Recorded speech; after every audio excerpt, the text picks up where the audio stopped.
আসসালামু আলাইকুম। যেহেতু আর মাত্র একদিন আছে পহেলা বৈশাখের, তো আমার কাছে ২টা হ্যান্ড প্রিন্টের শাড়ি ছিল। তো আমার বোনরা আজকে নিউ মার্কেটে গেছে। তো ওদের আমি ফোন দিয়ে বলছিলাম যে আমার জন্য ৩টা কালারের রং নিয়ে আসো, আমি একটু হ্যান্ড প্রিন্টের একটা শাড়ি করব। কারণ অনেক দিন ধরে শাড়ির কোনো কাজ করি না, যার কারণে আমার মেডিসিনগুলো নষ্ট হয়ে গেছে। আর নষ্ট মেডিসিন দিয়ে যদি আমি রং করি তাহলে রংটা উঠে যাবে, কারণ সব কিছুর একটা মেয়াদ থাকে। আমি রং করতে পারবো, বাট ওইটা আমি চাচ্ছিলাম না।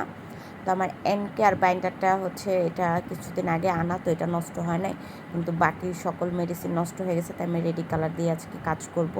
তো পহেলা বৈশাখে নিজের জন্য একটা শাড়ি করব। অনেক দিন ধরে চিন্তা করতেছিলাম যে একটা শাড়ি করব, কিন্তু আসলে করা হয় না।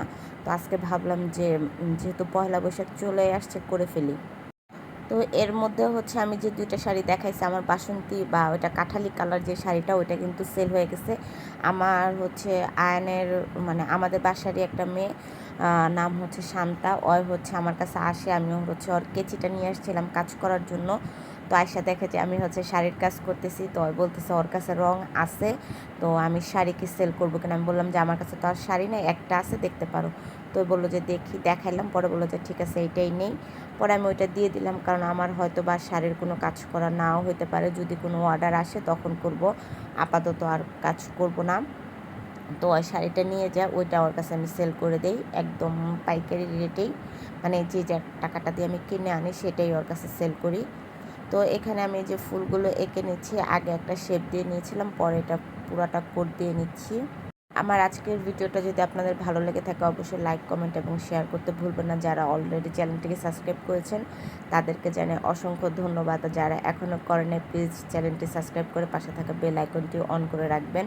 আর এই যে হ্যান্ড প্রিন্টের কাজ, এটাও কিন্তু আমার বিজনেসের একটা পার্ট। আমি কিন্তু প্রথম বিজনেসটা শুরু করছিলাম হ্যান্ড প্রিন্ট দিয়ে। আমার কিন্তু একটা পেজ আছে, পেজের থেকে কিন্তু আমার বেশিরভাগ অনলাইনে থেকে অফলাইনে সেল হয়।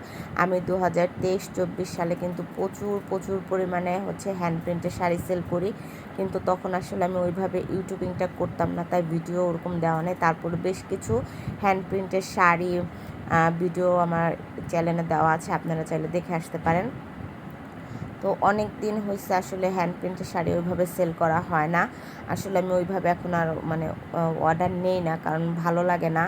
আর এখন অনেক দিন পরে যে এখন এই কাজটা করলাম, এটা পরার পরে দেখবেন যে আবার কাস্টমার অর্ডার দিতেছে। আসলে আমি যদি আমার জন্য একটা কাজ করি, কাস্টমার ওইটা পছন্দ করে ওইটাই আমাকে মেক করতে দেয়, এটা আমার কাছে অনেক ভালো লাগে। তো এখন দেখা যাক কি হয়, এটার পর আমি আবার কোনো অর্ডার পাই কিনা। যদি পাই, ভিডিও করলে অবশ্যই আপনাদের সাথে শেয়ার করবেন, শেয়ার করব।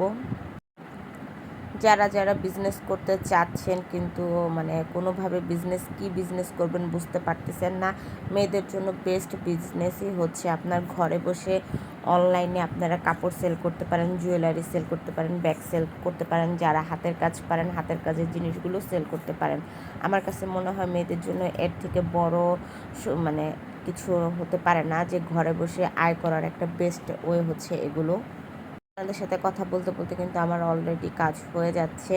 তো আমি কিন্তু আগে পরে ফ্রেম করে নিয়েছি। আর এই ফ্রেমটা যেহেতু ছোট, তো আমার কাজ করতে অনেক কষ্ট হচ্ছিল, কারণ ফ্রেমটা বারবার আমাকে খুলতে হচ্ছিল, বডি উঠাতে হচ্ছিল। আমার যেটা বড় ফ্রেম, ওইটা কিন্তু আমার পুরো ঘর জুড়ে, ওইটা 4 ফিট বাই 5 ফিট। ওইটা নিচের কুচির অংশে আমি জাস্ট 2বার বসালেই হয়ে যায়, পরে আমি আঁচল আর বুকের পার্ট করে ফেলি। কিন্তু এটা 4 ফিট বাই 3 ফিট।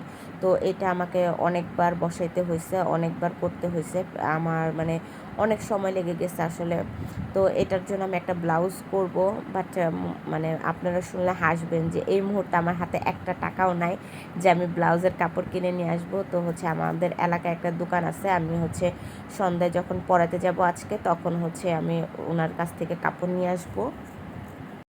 কারণ ঈদের আমি যে সেল করছি মোটামুটি অনেক টাকা বাকি ছিল, আর যে টাকা ছিল সেগুলো অন্য কাজে লাগিয়েছি। তো খুচরা কোনো টাকা আমার কাছে নাই।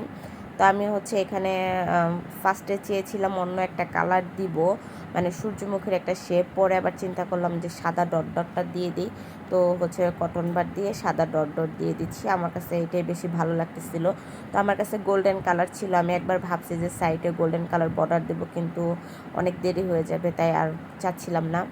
তো তো সকালবেলা আমার ছেলের স্কুলে হচ্ছে আপনার পিকনিক বলতে রেজাল্ট কার্ড দিবে, তো হচ্ছে ঈদ পার্টি হবে, যে যা পারে খাবার নিয়ে যাবে। তো আমি হচ্ছে আমার ছেলের জন্য মাফিন মানে কেক দিয়েছি। আর আমার এই যে ছেলের রিপোর্ট কার্ড, আসলে অয় হচ্ছে প্রথম স্কুলে গিয়েছে, ওকে আমি প্লেতে ভর্তি করাইছি, বাট অয় হচ্ছে পড়া পারত বিধায় ABCD, তো মিস ওকে নার্সারিতে উঠাই দেয়। আমি অনেক ভয় পাই যে নার্সারিতে রেজাল্ট কেমন করবে, তো মাশাল্লাহ ভালোই করছে। আমার ছেলের জন্য সবাই দোয়া করবেন। আল্লাহ হাফেজ।